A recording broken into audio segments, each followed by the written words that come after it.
What's up, everybody? Welcome back to the Gridiron podcast. Whether you're a frequent listener or a new listener to the podcast, if you're on YouTube, make sure to like and subscribe. If you're on another platform, make sure to follow or like. That would be helpful. Game coming off of a bye. Yeah, man, it is absolutely freezing here in Lexington. It is currently 13 degrees, if not colder. It's It's not fun. negative here. It's not fun. Yeah, And I'm sure it wasn't fun playing football this past weekend for some teams. So, talking about the first game, we got the Texans and the Kansas City Chiefs. I got to say, I wasn't impressed. I yeah, wasn't impressed to the standards of the Texans were going to do something or the Chiefs were going to win big. It was just another game. I mean, the Chiefs won with or without the referees. I mean, the Texans' offense just went cold. To put it bluntly, it just wasn't impressive. It wasn't a game where it made me think the Chiefs were Super Bowl worthy or the Texans are going to be a good team for next year. I just don't know. I don't know anymore. So obviously, with the Texans, Stefan Diggs on a 1-year contract, so he's a free agent. So we'll see if they lose him in the offseason. yeah. I've been saying it all year. I'm not impressed with the Chiefs. Once again, not able to put up over 30 points. And speaking on the calls, there were a lot of questionable calls, a lot of questionable roughing the passer calls. Patrick Mahomes is going to get those calls 9 times out of 10. And it just seemed like both offenses really all season haven't been able to go off. Houston's defense was the main concern for me, what they were going to do against Kansas City. And they held up their own for a little bit, but then just got really sloppy in the second half, obviously allowing those big plays, allowing those penalties to even happen. And we're going to see the Kansas City Chiefs in another AFC championship game. But I got to ask you this question, right? So we have a little spoiler for the other AFC divisional game. We have the Bills and the Chiefs coming up this week. What is it going to take for the Bills to beat the Chiefs and have Josh Allen go to his first Super Bowl? Yeah, I think that the Bills, I think that this is their year. They're going to beat the Chiefs. I think Josh Allen is really the main factor here. He's been doing it all year long, that he hasn't been turning over the football like he used to.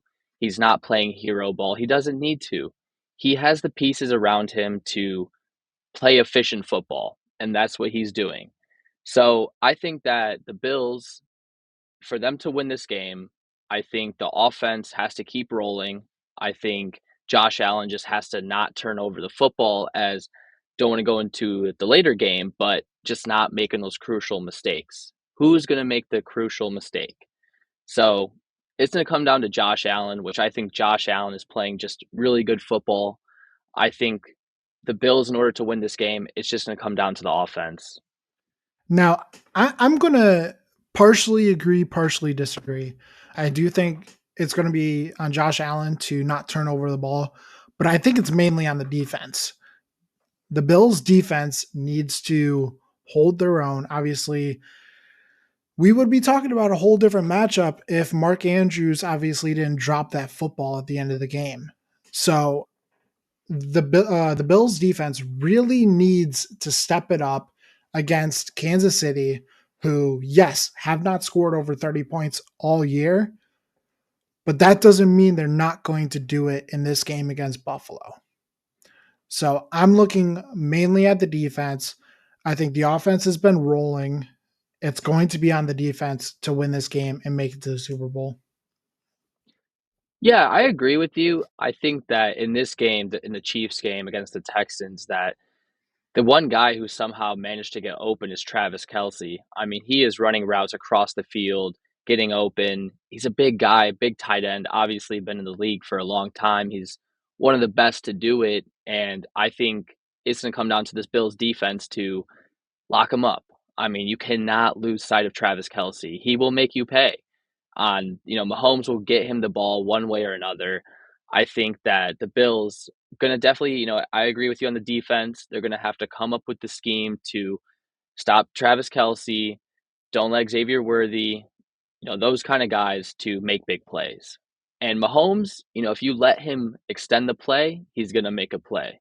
So I think it's going to come down to the Bills defense getting the pass rush. And obviously, as I said, the offense just got to keep rolling. Do not make the critical mistake. Yeah, and if we really want to talk about upset alert, let's talk about my biggest heartbreak of the weekend, the Detroit Lions falling to the Washington Commanders. I can go all night about this game. As you guys, as the audience know, I tend to ramble on about the Detroit Lions, but I'm not going to do it this time. I might make a whole separate episode by myself just to rant about this game, but in this episode, we're not going to. So I think some of the key takeaways, obviously, 5 turnovers for the Lions. That's not good. Obviously, 3 interceptions from Goff, I want to say it was. Obviously, a fumble, and then Jamison Williams on the trick play, throwing it into triple coverage for an interception. Now, I'll come out and say it. Ben Johnson is the biggest traitor I've ever seen. This guy, instead of focusing on a game plan going into the Washington game, decided to focus on all the other head coaching jobs that he could have gotten, and it showed. And he went and now is the head coach of the Chicago Bears. I cannot wait to verse the Chicago Bears next year so Detroit can put BTA to Ben Johnson. But let's also talk about the defense, because that was like the biggest concern this entire year for the Detroit Lions. 18 players on injury reserve, and it really showed this game. Obviously, in this game, we lost Amik Roberson and Ifatu Melifonwu to injuries, and it showed that losing players like Hutch, Derek Barnes, even putting Carlton Davis, Aleem McNeil, like those guys, it showed that we needed them in that game. Yeah, I agree with you. I think that the injuries finally caught up with the Detroit Lions, unfortunately. Now, that I'm not going to take any credit away from Jaden Daniels and Dan Quinn, because I think last week I said that the pressure was going to be too much. It was going to be too overwhelming for the rookie. The, the noise was going to be crazy loud, and he silenced the crowd. I mean, he made the big plays when they needed to. Going forward on 4th and 3, he converted. Going forward on it was just being aggressive. It was just being aggressive. The Commanders were aggressive, and that was a big takeaway for me, especially because in a game like this, you're an underdog by a lot, and being aggressive, you don't want to turn the ball over, potentially going down 14 or 3 possessions in a football game like this. So I think that going forward on the 4th and 3s and believing in your quarterback to make the play when you needed it, it just showed, and that's what kept them in this game. Obviously, the turnovers helped them, but it was just about aggressiveness, believing in Jaden Daniels, but man, he is something special. 300 plus yards in 2 postseason games. It's crazy. I would have never seen this coming. Jaden Daniels, flowers to you. This was a huge upset. I still cannot believe it. Yeah, and kind of to talk about one of the turnovers, that being the pick six. Now, there was a lot of questions on the hit on Jared Goff from Luvu. Now, I definitely feel like it should have been a penalty at that point after the interception was made. Jared Goff, as the quarterback, now becomes a defenseless player, and getting hit helmet first into the head or neck area should have been a personal foul. And they even said that if they threw the flag, it would have been Detroit ball, 15-yard penalty, and it would have been 1st and 10. Now, I'm not saying that was the difference maker in the game. Obviously, there was a lot of takeaways within this game. And props to Jaden Daniels, like you said.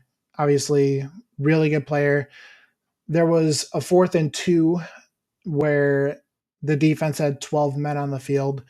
That was definitely a coaching bluff by Aaron Glenn, who another person I think is a person that wasn't really focused on this game going into it, was really focused on his head coaching opportunities and not focusing on a game plan to stop Jaden Daniels and Terry McLaurin.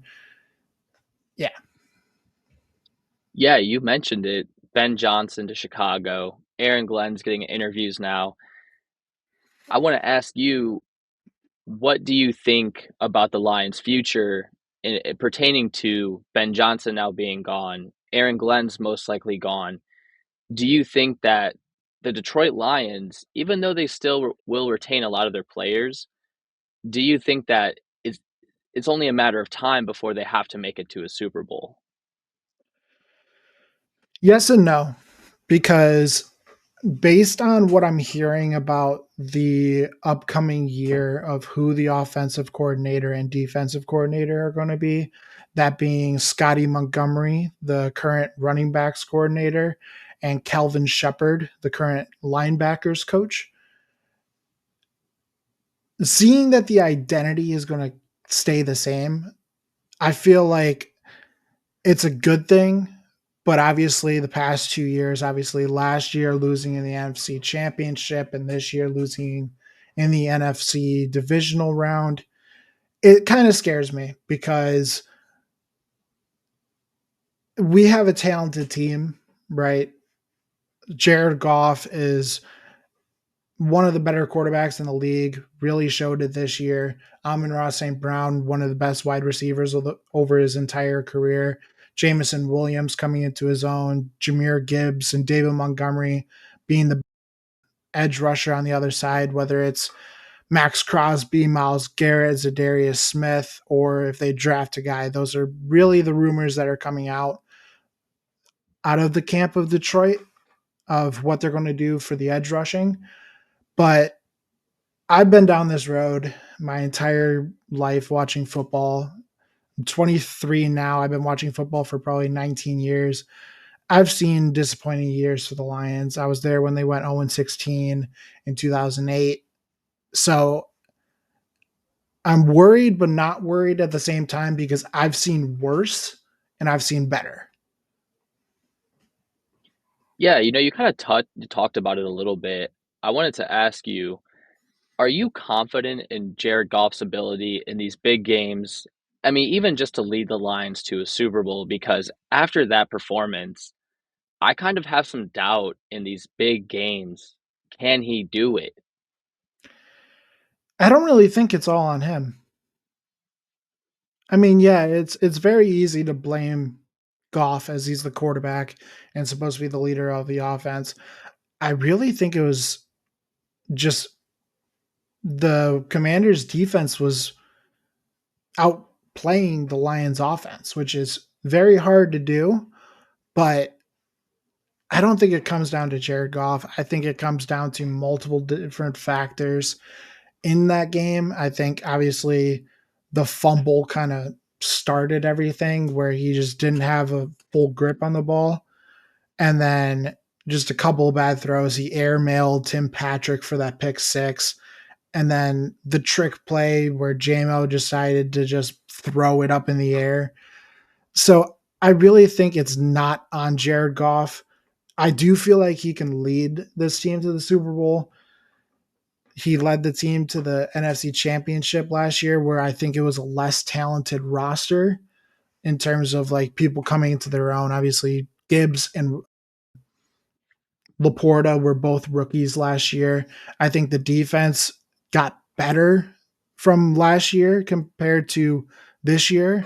Even with all the injuries, they were a top 3 defense on third down. They were the best defense on third down, third best in passer rating.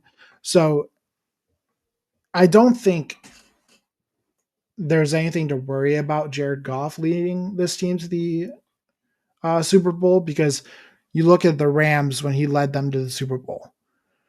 Obviously, not able to score a touchdown in that Super Bowl, but I'm not too worried about them getting to the Super Bowl, just really about winning it. And I think the Lions offense, especially with who I'm seeing potential free agents coming in and re-signing, it's going to be really good. Yeah, I think that you gave a good explanation. I think it'll be interesting with the Lions' future.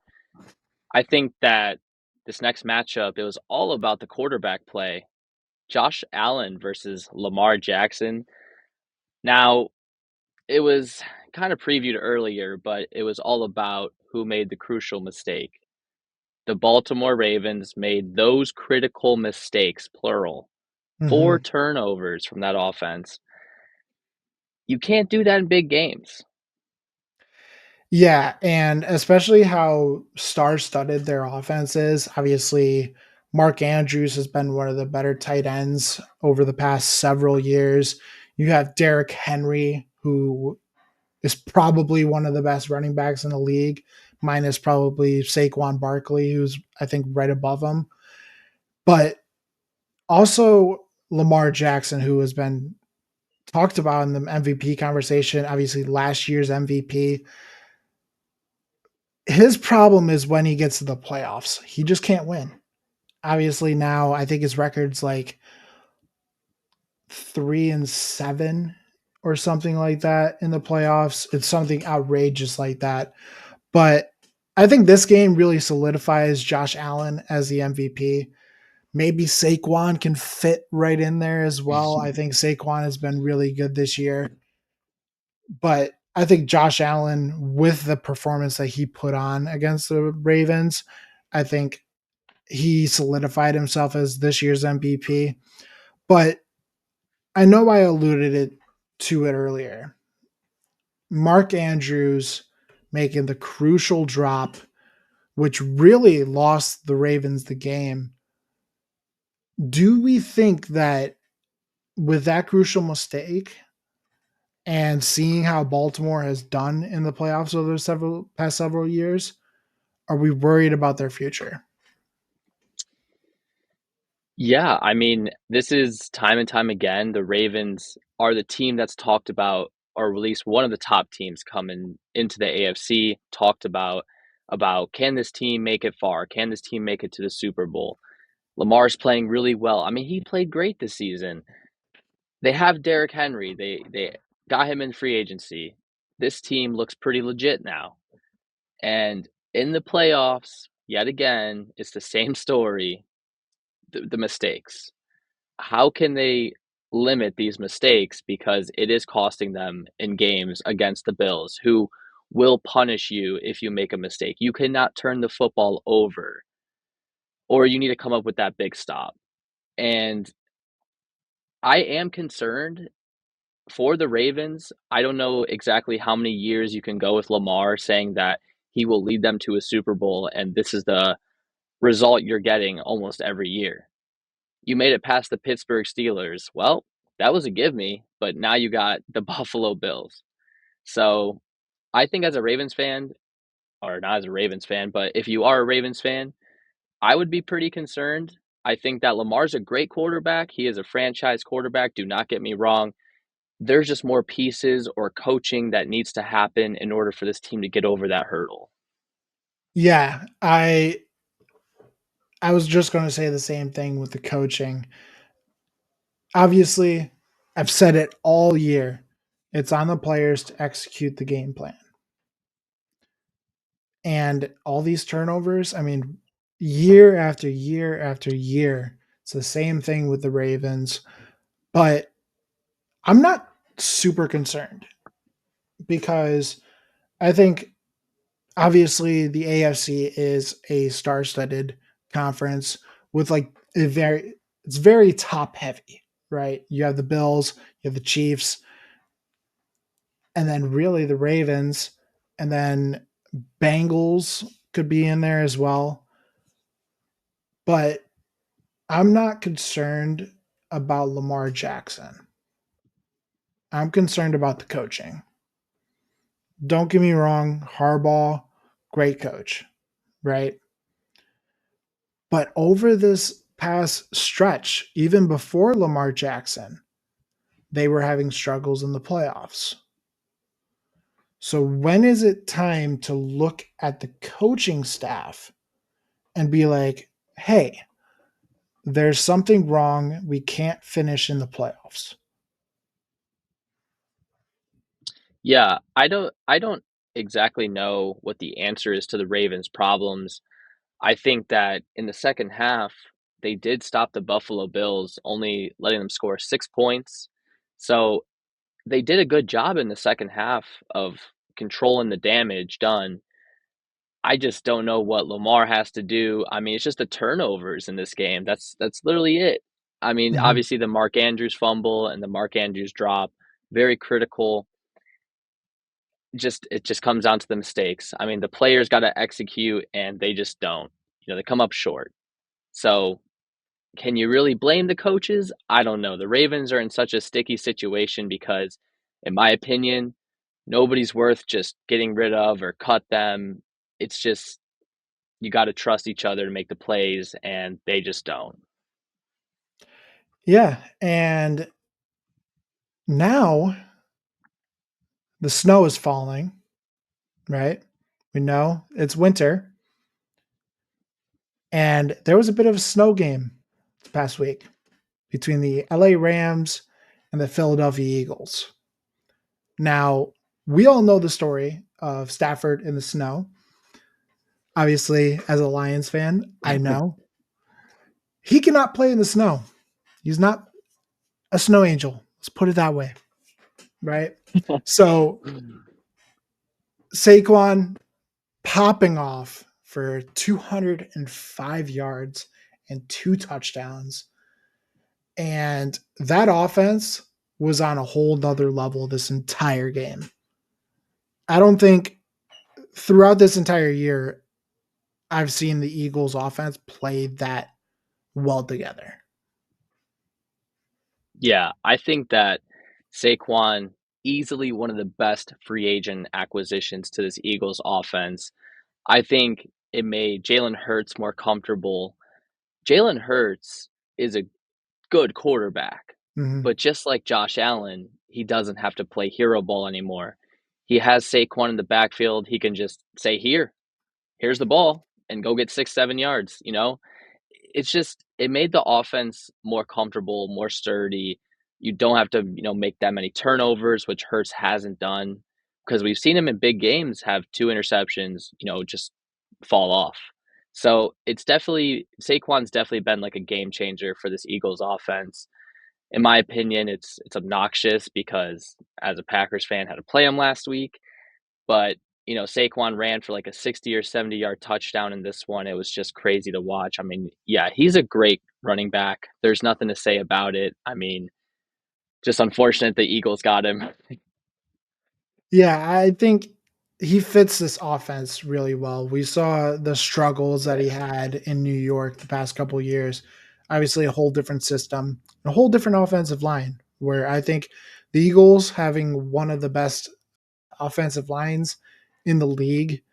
Obviously, on the run plays, they gain 3 yards before even being touched, which is absolutely insane. The league average is 1 yard. That's So crazy. obviously, you have like Lane Johnson for the past couple years. I think that's what really stands out to me in this game is how well the offensive line held up. And then on the flip side, with the Rams, it looked sloppy. It looked really sloppy. And now I'm seeing on Twitter where Cooper Kupp doesn't know what his future with LA looks like. You see Matthew Stafford potentially talking about retiring. So, what is next for this Rams organization after this brutal loss? Yeah, you said it best. Stafford has a huge decision to make. Now, I do find it interesting that the Rams did still make it a football game. However, still losing, but Stafford can still play. Mhm. I don't know what it is, but man, he can sling the football. Coming up, he for a second, the last drive, he was putting it together, hits Nakua. I was in my head, are they really going to do this? Unfortunately, on a 3rd and 2, the center didn't pick up Jalen Carter, which turned into a 4th and 11. From there, you're just fingers crossed. Hopefully, a miracle happens, which it didn't. But yeah, I mean, the Rams are in a very interesting position because, as you said, Stafford has a huge decision to make. Now Cooper Kupp's coming out. He's frustrated, probably not winning. So it's a pretty bad situation, I guess, for the Rams. From what I thought, the Rams team was a pretty scrappy team. Mhm. Now, I don't know where you go with the Rams because I will never count out Sean McVay. They're not in a position to draft a quarterback, so we'll see what the future is for the Rams. But I definitely want to give or talk about the Philadelphia Eagles again because they're going in next week playing the Commanders, who are coming off a high win. And I just want to ask you, do you think that this is winnable for the Washington Commanders? No. I think it's hard because we said last week there was no way the Commanders were going to beat the Lions, and they did.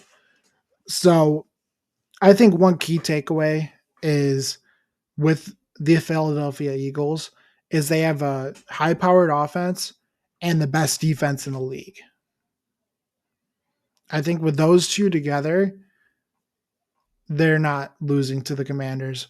Commanders, yes, they are a great team. But I think this is where their Cinderella run ends.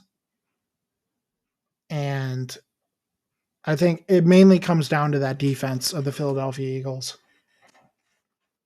I'm going to personally disagree. I think that this may be a hot take, but Jalen Hurts, I think, has an ankle injury going on right now. Yeah. So if he is limited and he's not able to scramble outside the pocket, you're forcing him to make throws. I think there could be some turnover probability that's going to happen. As you talked about the Philadelphia defense, the Commanders have played him once Mhm. and they beat him once. So they know this defense, they know this offense. However, I mean, they both know each other from playing in the same division. I just think the Commanders are on a high right now. I'd love to see them go to the Super Bowl. It'd be a great story. Do I think they'll win the Super Bowl? That's a different story, but nobody predicted it. It would be a really cool story, though. So I'm taking the headline for just for the memes, just for the reads. I'm taking the Commanders. So I'm saying a Bills Eagles Super Bowl. Are you saying a Bills Commanders Super Bowl? I think I am. I got to stick with that. All right. Take it to the bank. This episode was definitely insane, but thank you guys for listening to another episode of the Gridiron podcast. If you're a fan of the NFL and enjoy this type of content covering the NFL, then you should definitely consider hitting that subscribe button as we are here every single Thursday. We'll see you guys in the next one. Peace.